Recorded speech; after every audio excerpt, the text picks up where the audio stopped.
સુરતના ring road ખાતે આવેલી ટેક્સટાઇલ માર્કેટમાં કાપડ વેપારી પાસેથી 11,97,000નો માલ ખરીદી છેતરપિંડી કરી છેલ્લા 8 વર્ષથી ફરાર આરોપી મહારાષ્ટ્ર ખાતેથી ઝડપાયો છે।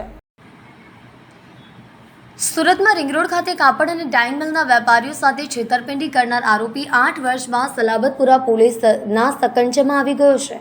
પોલીસ આરોપીને મહારાષ્ટ્રના જલગાંવથી ઝડપી લાવી છે। સલાબતપુરા પોલીસે બાતમીને આધારે ઠગ આરોપી શંકર નારાયણ રાઠોડની ધરપકડ કરી છે। આરોપીએ રિંગ રોડ ટેક્સટાઇલ માર્કેટના વેપારીઓ પાસેથી અલગ અલગ ચલણથી ₹11.97 લાખનું કાપડ ખરીદી સમયસર પેમેન્ટ નહીં કરીને છેતરપિંડી કરી હતી। પોલીસ પાસેથી મળતી માહિતી મુજબ આજથી 8 વર્ષ પહેલા ટેક્સટાઇલ માર્કેટના વેપારીઓ પાસેથી અલગ અલગ ચલણથી ₹11.97 લાખનો કાપડ ખરીદી સમયસર પેમેન્ટ નહીં કરી છેતરપિંડી કરી હતી, જે અંગે સલાબતપુરા પોલીસ સ્ટેશનમાં ફરિયાદ નોંધાવી હતી। પોલીસથી બચવા આરોપી મહારાષ્ટ્રના જલગાંવ ખાતે ભાગી ગયો હતો। કાપડ છેતરપિંડીનો આરોપી મહારાષ્ટ્રના જલગાંવમાં હોવાથી પાક્કી બાતમીને આધારે સલાબતપુરા પોલીસની એક ટીમ જલગાંવ પહોંચી સ્થાનિક પોલીસની મદદથી આરોપી શંકર નારાયણ રાઠોડને પકડવામાં સફળ રહી હતી।